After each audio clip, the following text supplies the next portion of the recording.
on YouTube. This is the very latest news from Fabulous 103 and the Fabulous Pattaya Media Group. It would be great if you liked and subscribed to us.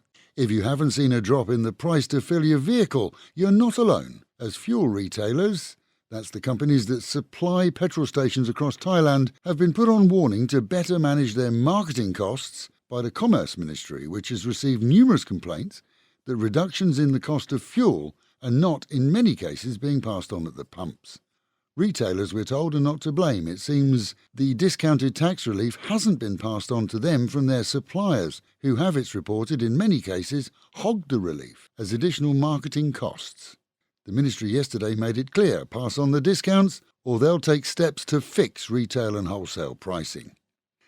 Bangkok police have arrested a total of 10 people suspected of involvement in the so-called tech school wars that have seen students fighting those from other colleges, and that escalating into 2 recent shooting incidents, one in which a teacher lost his life and the other where a student died.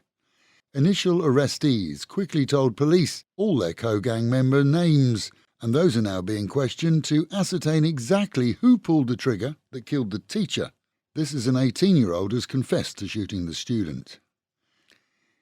In Chaiyapoon, police quickly took into custody a local man said to have had mental issues, who burst into a local school waving a large knife, injuring a teacher yesterday.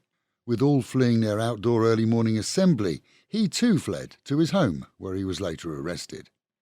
And the Department of Special Investigation has arrested an ex-district finance officer on charges of stealing 700,000 baht from funds intended for the welfare of local disabled people.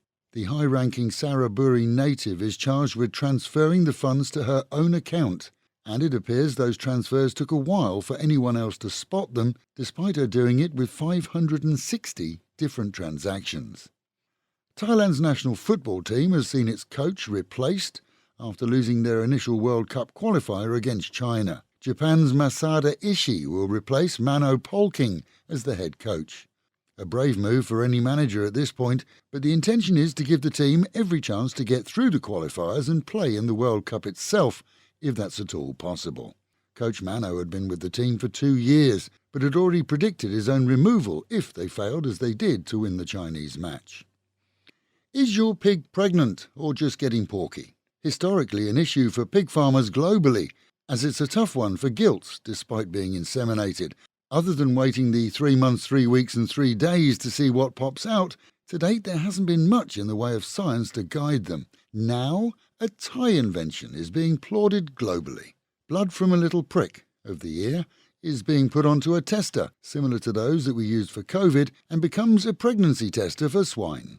The brainchild of a team at Chulalongkorn University, the kits have been tested by farmers here and in other countries, with spot-on results. Meanwhile at home, and staff working in and around the upcoming firework festival have received warnings that we should take too, regarding parking. Often it's easy to park in Central Festival, but staff are being warned that getting out is a completely different matter. Historically, hundreds have queued for hours to leave the multi-storey car park after the events, and all are being advised to park elsewhere and take either bike taxis or BART buses to the seafront to watch what's expected to be an amazing display on both nights. And a 100-man team made up of police, immigration and even the local volunteer police, which includes non-Thais, have been prepped ready for the firework displays and Loi Krathong. Both those events are expected to see huge crowds in the city. All have been charged with ensuring a peaceful and fun few days and will be highly visible to the public. Usually the largest of issues is pickpocketing, so best to leave your wallet at home, but outbreaks between youngsters, usually drink-fuelled, will also be monitored. And with the Met Office promising highs today of around 30 degrees, dropping down to 25, a partially sunny day but continuing to be humid. Local and national news today from Fabulous 103 FM and Fabulous Pattaya Media Group. And to get a notification every time we release another bulletin or program, like and subscribe to our channel, Fabulous Pattaya Media Group, by using the link below.